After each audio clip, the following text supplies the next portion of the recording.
ನಮಸ್ಕಾರ, ಶುಭ ಸಂಜೆ ಪ್ರೀತಿಯ ವೀಕ್ಷಕರೆಲ್ಲರಿಗೂ ಸಂಕಲ್ಪ ಸುದ್ದಿ ಕಾರ್ಯಕ್ರಮಕ್ಕೆ ಆತ್ಮೀಯ ಪ್ರೀತಿಯ ಸ್ವಾಗತ ಹೇಳ್ತಾ ಇರೋದು ನಾನು ಅನುಷಾ.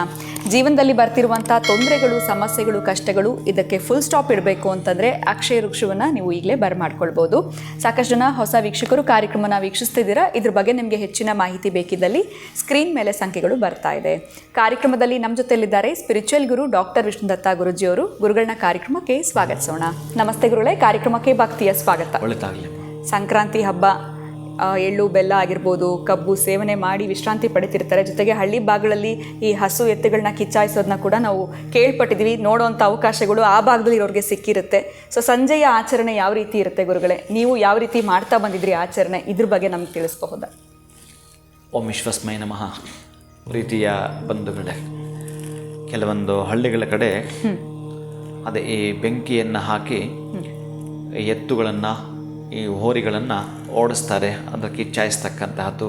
ಅದು ನೋಡಲಿಕ್ಕೆ ಆ ಸೂರ್ಯಾಸ್ತ ಆಗಲಿಕ್ಕೂ ಆ ಬೆಂಕಿ ಕೆನ್ನಾಲಿಗೆ ಅಂತ ಏನಿರುತ್ತೋ ಆ ಬೆಂಕಿಯ ಕೆನ್ನಾಲಿಗೆಯ ಮೇಲೆ ಆರ್ತಿರಬೇಕಾದ್ರೆ ಆ ಸಣ್ಣದಾಗಿರ್ತಕ್ಕಂತಹದ್ದು ಆ ಕಿಡಿಗಳು ಆರಿದಾಗ ಅದರ ಜೊತೆ ನೋಡಲಿಕ್ಕೆ ಭಾಳ ಅದ್ಭುತವಾಗಿರ್ತಕ್ಕಂತಹ ಮುದ ಕೊಡುವಂಥದ್ದು, ಭಾಳ ಸಂತೋಷ ಕೊಡತಕ್ಕಂತಹದ್ದು.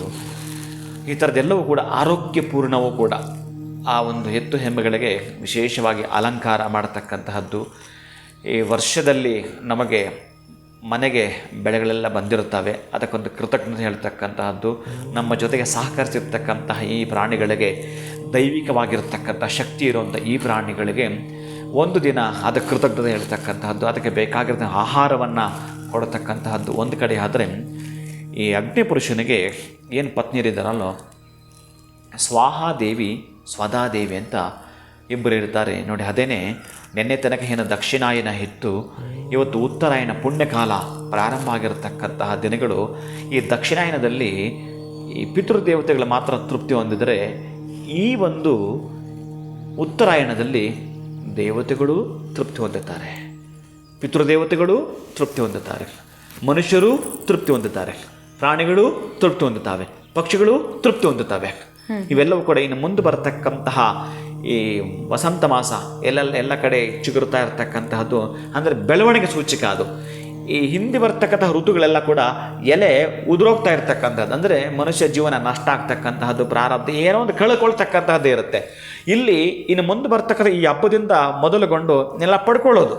ಇಲ್ಲಿರ್ತಕ್ಕಂತಹ ಏನು ನಮಗೆ ನೆಗೆಟಿವ್ ಅಂತ ನಾವು ಯೋಚನೆ ಮಾಡದೆ ಕರೆಕ್ಟಾಗಿ ನಮ್ಮ ಜೀವಮಾನಕ್ಕೆ ನಾವೇನಾದರೂ ಹೋಲಿಕೆ ಮಾಡಿಕೊಂಡ್ರೆ ಆ ದಕ್ಷಿಣಾಯನ ಅಂತಕ್ಕಂತಹದ್ದು ಏನೆಲ್ಲ ಮಾಡಿದೀವೋ ಆ ಪ್ರಗತಿ ನಮಗೆ ಕಾಣತಕ್ಕಂತಹದ್ದು. ಅದಕ್ಕೆ ಇಲ್ಲಿ ನಾವು ಯಜ್ಞವನ್ನು ಮಾಡಬೇಕಾದ್ರೆ ಯಾವುದೇ ಇಂದ್ರಾಯ ಸ್ವಾಹ ಅಂದರೆ ಇಲ್ಲಿ ಸ್ವಾಹಾದೇವಿ ತೆಗೆದುಕೊಂಡು ಹೋಗಿ ಹವ್ಯ ಅಂತೀವಿ, ಅದನ್ನು ಹವಿಸ್ಸು ಅಂತ ಕರಿತೀವಿ. ಈ ಹವ್ಯವನ್ನು ಕೊಡ್ತಾ ಇರ್ತಕ್ಕಂಥದ್ದು ಸ್ವಾಹಾದೇವಿ. ಅದೇ ಪಿತೃಗಳಿಗೆ ನೋಡಿ ಹವ್ಯ ಅಂತಾರೆ, ಪಿತೃಗಳು ಕವ್ಯ ಅಂತಾರೆ. ಆ ಕವ್ಯವನ್ನು ಕೊಡ್ತಕ್ಕಂತಹದ್ದು, ಅಂತಹದ್ದನ್ನು ಸ್ವಧಾದೇವಿ ಮಾಡ್ತಿರ್ತಾಳೆ. ಇಲ್ಲಿ ಸ್ವಾಹಾದೇವಿ ಮಾಡ್ತಿರ್ತಾಳೆ, ಇಲ್ಲಿ ಸ್ವಧಾದೇವಿ ಮಾಡ್ತಿರ್ತಾಳೆ. ಅಂತಹದ್ದೇನಾದರೂ ನೆಗೆಟಿವ್ ಇತ್ತು ಅಂತಂದರೆ ನಮ್ಮ ಗ್ರಾಮದಲ್ಲಾಗಿರಬಹುದು, ನಮ್ಮ ಮನಸ್ಸಿನಲ್ಲಾಗಿರಬಹುದು, ನಮ್ಮ ಮನೆಯ ಅಂಗಳದಲ್ಲಾಗಿರಬಹುದು, ಆ ರಸ್ತೆಯ ಬದಿಗಳಲ್ಲಿ ಆ ಕಿಚ್ಚಾಯಿಸ್ತಕ್ಕಂಥದ್ದೆಲ್ಲ ಬಹುಶಃ ಗೊತ್ತಿಲ್ಲ. ಮುಂದೆ ಇವತ್ತು ಬೇರೆ ಬೇರೆ ರೋಗಗಳಿದ್ದಾವೆ, ಎಂತೆಂಥ ಬಂದ್ಬಿಟ್ಟಿದ್ದಾವೆ ಎಲ್ಲ ಕೂಡ. ಎಲ್ಲ ಇಂಗ್ಲೀಷ್ ಕಾಯಿಲೆಗಳು ಬಂದಿದ್ದಾವೆ. ಕಾಲರ, ದಡಾರ, ಪ್ಲೇಗು, ಮಾರಿ, ಮಹಾಮಾರಿ ಇವೆಲ್ಲ ಏನೇನೋ ಬರ್ತಿದ್ವು. ಈ ತರಹದ್ದು ಕಿಚ್ಚಾಯಿಸಿದಾಗ ಯಾವುದೇ ಕಾರಣಕ್ಕೂ ಕೂಡ ಅಲ್ಲಲ್ಲಿ ಹಾಕ್ತಾ ಇರ್ತಾರೆ. ಹಳ್ಳಿಗಳಲ್ಲಿ ಯಾವ ಬರ್ತಿರಲಿಲ್ಲ. ಇವತ್ತು ಕಿಚ್ಚಿ ಆಯಿಸುವಂಥ ಜನ ಇಲ್ಲ, ಕಿಚ್ಚಿ ಇಡುವಂಥ ಜನ ಕಾಣುತ್ತಾರೆ, ಕಿಚ್ಚಿಡುವಂಥ ಜನ ಇಲ್ಲ. ಇನ್ನು ಎತ್ತುಗಳಂತೂ ಮೊದಲೇ ಇಲ್ಲ. ಅದಕ್ಕಾಗಿ ಸಾಧ್ಯವಾದಷ್ಟು ಈ ತರಹದ್ದನ್ನು ನೋಡೋಕ್ಕೆ ನಿಮಗೊಂದು ಅವಕಾಶ ಸಿಕ್ಕಿದ್ರೆ ಅದೊಂದು ಸುವರ್ಣ ಅವಕಾಶ ನಿಮಗೆ, ಅದನ್ನು ನೋಡಿ ಮಾಡ್ತಕ್ಕಂತಹದ್ದು. ಅಥವಾ ಒಂದು ಯಜ್ಞವನ್ನಾದರೂ ಕೂಡ ಮಾಡ್ತಕ್ಕಂಥದ್ದು ನಿಮ್ಮ ಮನೆಗಳಲ್ಲಿ. ಈ ಒಂದು ಉತ್ತರಾಯಣ ಪುಣ್ಯಕಾಲ ಪ್ರಾರಂಭ ಆಗಿದೆ, ಸಣ್ಣದಾಗಿ ಒಂದು ಗಣಪತಿ ಹೋಮವನ್ನಾದರೂ ಮಾಡ್ಕೊಳ್ತಕ್ಕಂಥದ್ದು. ಎಷ್ಟೋ ಬಾರಿ ನಮ್ಮ ಜನ್ಮದಿನ ನಾವು ಮಾಡ್ಕೊಳ್ತಿರ್ತೀವಿ, ಮಕ್ಕಳ ಜನ್ಮದಿನವನ್ನು ನಾವು ಮಾಡ್ತಿರ್ತೀವಿ. ಹಾಗೆಯೇ ನಾವು ಏನಾದರೂ ಕೂಡ ಇಂತಹ ದಿನಗಳಲ್ಲಿ ಅಂದರೆ ಯಾಕೋ ನಮಗೆಲ್ಲ ನಷ್ಟ ಆಗಿದೆ ಅಂತ ಕಂಡಾಗ ವರ್ಷಕ್ಕೆ ಒಂದು ಸಲ ನಿಮ್ಮ ಮನೆಗೂ ಕೂಡ ಒಂದು ಬರ್ತ್ಡೇ ಮಾಡಿಕೊಳ್ಳಿ. ಆ ಬರ್ತ್ಡೇ ಏನು ಗೊತ್ತಾ, ನಿಮ್ಮ ಮನೆಗೆ ಸೆಲೆಬ್ರೇಷನ್ ಮಾಡ್ಕೊಳ್ತಕ್ಕಂಥ ನೆಗೆಟಿವನ್ನು ದೂಡ್ತಕ್ಕಂತಹದ್ದು, ನಕಾರಾತ್ಮಕ ಶಕ್ತಿಯನ್ನು ಹೊರದೂಡ್ತಕ್ಕಂಥದ್ದು ಅಂತಂದರೆ ಮಹಾಗಣಪತಿ ಹೋಮವನ್ನು, ನವಗ್ರಹ ಹೋಮವನ್ನು, ಪ್ರಮುಖವಾಗಿ ವಾಸ್ತು ಹೋಮವನ್ನು ಮಾಡಿಸ್ಕೊಳ್ಳೋದು. ವರ್ಷಕ್ಕೆ ಒಂದು ಬಾರಿ ಚೆಕ್ ಮಾಡಿ. ಇದರಿಂದ ನೀವು ಏನಂತಂದರೆ ಒಂದು ಲೈಸೆನ್ಸನ್ನು ರಿನ್ಯೂವಲ್ ಮಾಡಿಕೊಂಡಾಗೆ.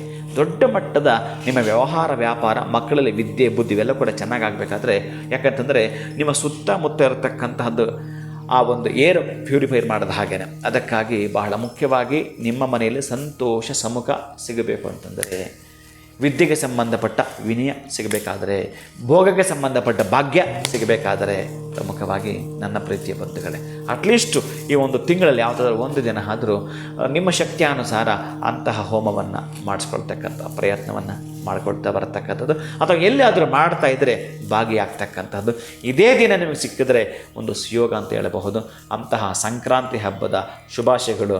ನಾನು ಪ್ರಾತಃ ಕಾಲದಲ್ಲಿ ಹೇಳೋದು ಮರೆತಿದ್ದೆ, ಯಾರೆಲ್ಲ ಕೂಡ ನೋಡ್ತಿದ್ದೀರೋ ಬೆಳಗ್ಗೆ ನೋಡ್ತಕ್ಕಂಥವ್ರಿಗೂ ಕೂಡ ಇಂದು ನೋಡ್ತಾ ಇರತಕ್ಕಂತಹ ನನ್ನ ಪ್ರೀತಿಯ ಬಂಧುಗಳೆಲ್ಲರೂ ಕೂಡ ಈ ಸಂಕ್ರಾಂತಿ ಹಬ್ಬದ ಶುಭಾಶಯಗಳನ್ನ ಹೇಳುತ್ತಾ ಪ್ರೀತಿಯ ಮಾತುಗಳನ್ನು ಹಾಡುತ್ತಾ ಬನ್ನಿ. ಯಾಕೆಂತಂದರೆ ನಿಮಗೆ ಗೊತ್ತಿದೆ, ಪ್ರೀತಿಯಿಂದ ಕೆಂಡವನ್ನು ಬೇಕಾದರೂ ತಿನ್ನಿಸ್ಬೋದಂತೆ ಕೋಪದಲ್ಲಿ ಸಕ್ಕರೆ ತಿನ್ನಿಸ್ಲಿಕ್ಕೂ ಸಾಧ್ಯವಿಲ್ಲ ಅಂತ ನಾವು ಕೇಳಿದ್ದೇವೆ. ಅದಕ್ಕಾಗಿ ಒಳ್ಳೆಯದನ್ನು ಮಾತಾಡ್ತಾ ಮಕ್ಕಳಿಗೆ ಸಂಸ್ಕಾರವನ್ನು ಕಲಿಸಿಕೊಡೋ ಮುಖಾಂತರ ನಮ್ಮ ಹಿರಿಯರು ಗತಿಸಿ ಹೋಗಿರ್ತಕ್ಕಂಥ ಹಿರಿಯರಿಗೆ ಆ ಒಂದು ಎಳ್ಳು ಬಿಡುತ್ತೇವೆ.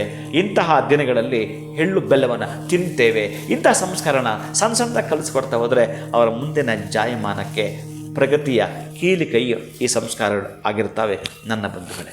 ಖಂಡಿತವಾಗ್ಲೂ ಗುರುಗಳೇ, ಸಂಕ್ರಾಂತಿ ಹಬ್ಬದ ಸಂಜೆಯ ಆಚರಣೆ ಯಾವ ರೀತಿ ಇರುತ್ತೆ ಅಂತ ತಿಳಿಸ್ಕೊಟ್ರಿ. ಬಹಳ ಧನ್ಯವಾದಗಳು ತಮಗೆ. ನಮಸ್ಕಾರ. ಹರೇ ಶ್ರೀನಿವಾಸ. ಮತ್ತೊಮ್ಮೆ ಕಾರ್ಯಕ್ರಮ ವೀಕ್ಷಿಸ್ತಾ ಇರುವ ಸಮಸ್ತ ವೀಕ್ಷಕರಿಗೂ ಸಂಕ್ರಾಂತಿ ಹಬ್ಬದ ಶುಭಾಶಯಗಳು. ನಮಸ್ಕಾರ.